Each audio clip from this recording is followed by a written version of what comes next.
बिस्मिल्लाहिर्रहमानिर्रहीम। पढ़िए सलातु वस्सलामु अलैका या रसूल अल्लाह व अला आलिका व अस्हाबिका या हबीब अल्लाह। सलातु वस्सलामु अलैका या नबी अल्लाह व अला आलिका व अस्हाबिका या नूर अल्लाह। प्यारे मदनी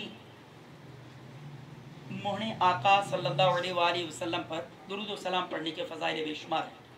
रसूल पाक सल्लल्लाहु अलैहि वसल्लम का महका हुआ फरमाने बरकत निशान है कि तुम अपनी मजलिसों को उस पर दुरूद पढ़कर आरास्ता किया करो।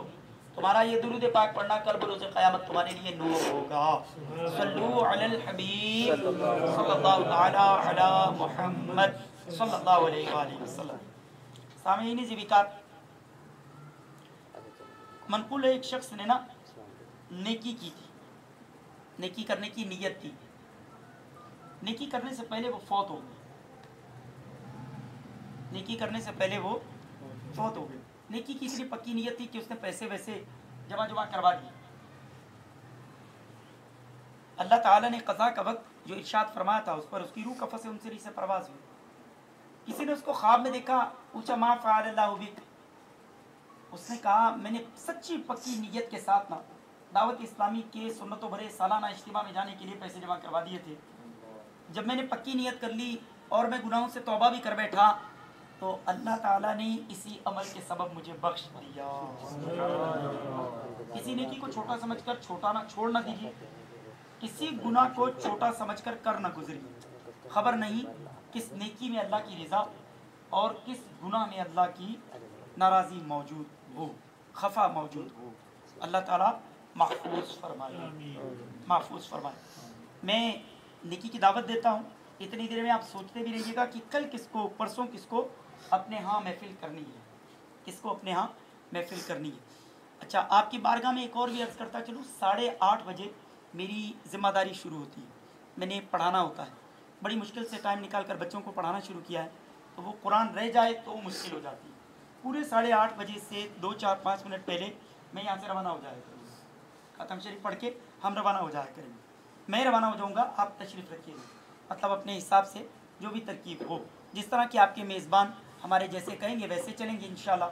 ये इसलिए बता रहा हूँ कि हम इसको तूल नहीं देंगे। कोई ये कहे एक ही दिन में 1.5 घंटा। सल्लल्लाहु अलैहि वसल्लम की विलादत की घड़ियाँ शुरू हुई। मैं कुछ सीरत के बाब में कुछ पहले लेकर चलता हूँ, कुछ थोड़ा पहले लेकर चलता हूँ। ये वो दौर है जब रसूलुल्लाह सल्लल्लाहु अलैहि वसल्लम की विलादत से कुछ दिन पहले की बात, ये 40 दिन पहले की बात बता रहा हूँ।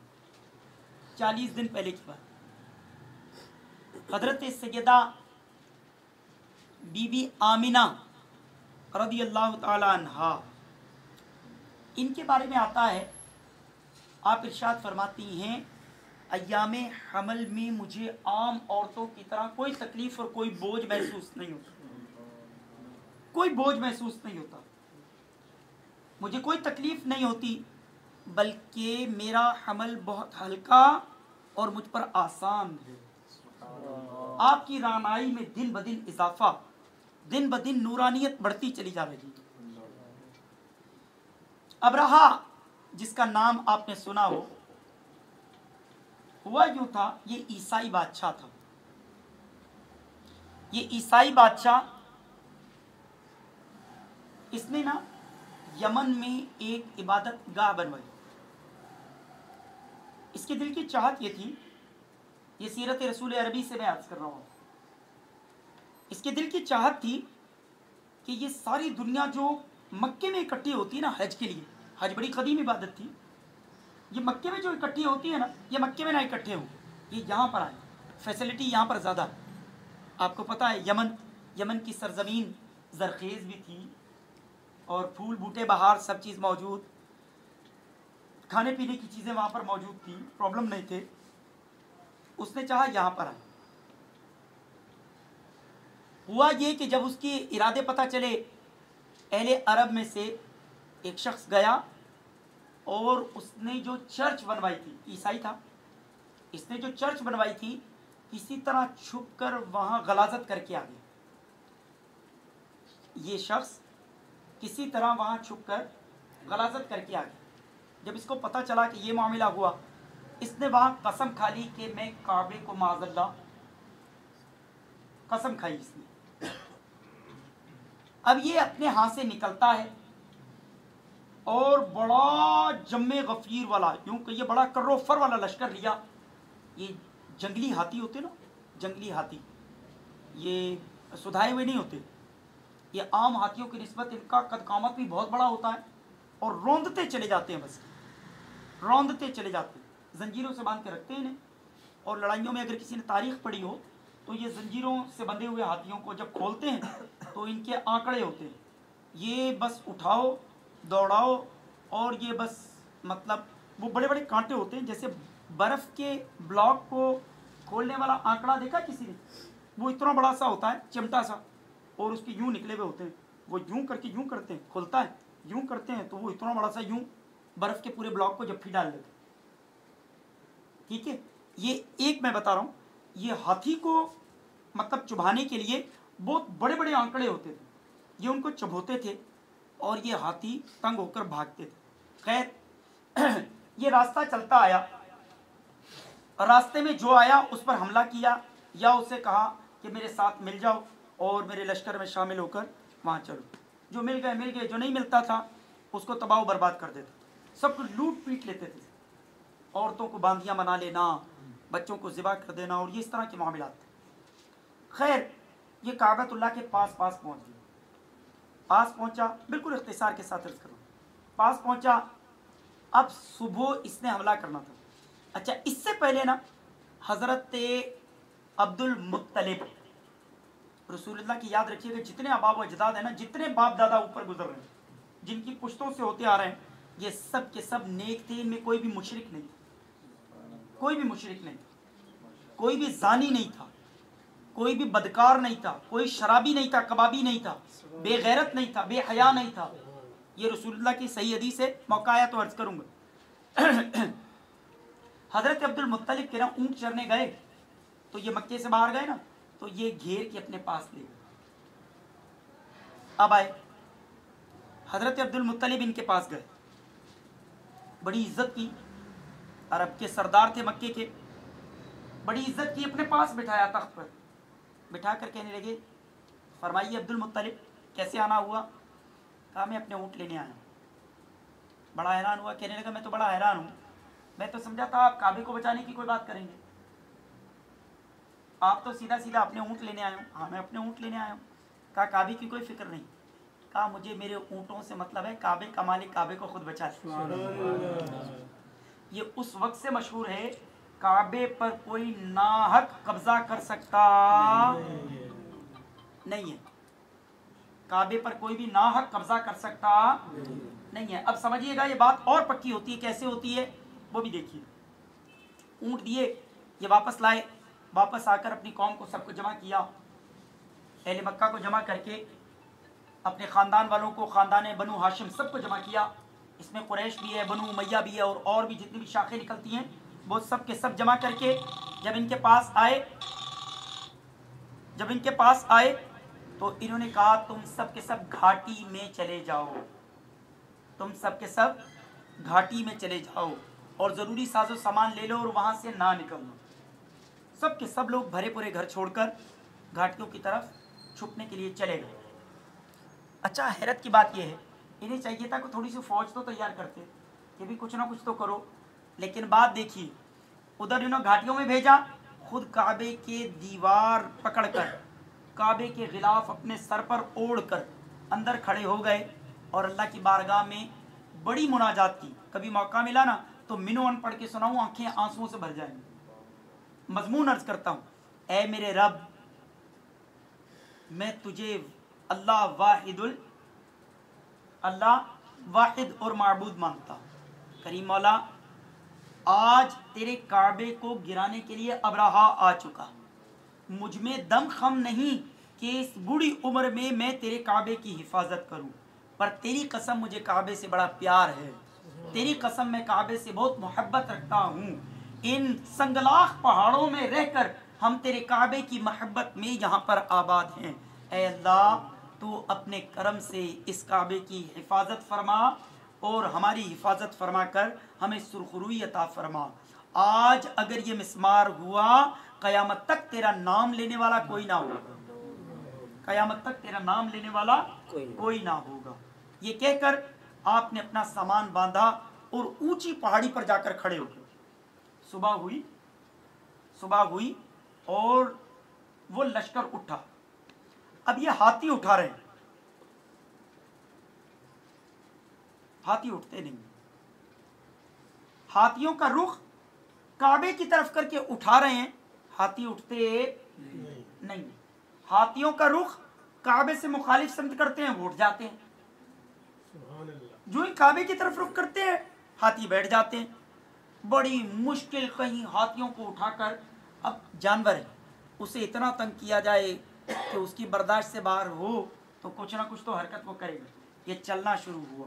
हाथी पर एक बैठा हुआ आदमी जो इस हाथी को ड्राइव कर रहा है, वो चलता है, ये चलता है। इधर अल्लाह ताला जजीरा नुमा अरब की अबाबीलों को हुक्म फरमाता है। एक दो नहीं, तीन, दो नन्हे नन्हे पंजों में और एक चोंच में, वहीं साहिल से कंकरियां उठा ली। साहिल पर कंकरियां होती कहाँ हैं? अहले अरब, जिसने अरब की धरती देखी उसको समझ में आती है कि वहां पर कंकरियां मिलेंगी कहाँ।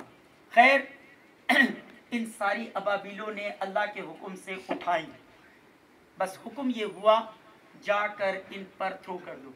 आपको समझ में आती है कि बड़ा पत्थर भी हो ना, जब ऊपर से थ्रो किया जाता है तो वो अपनी टारगेट पर नहीं आता, हवा से फिरता है, हवा से फिरता है। चे जाए कि छोटा ये बजरी नुमा पत्थर, छोटा सा बजरी भी क्या, पैन जिसे कहिए, इतने इतने पत्थर थे।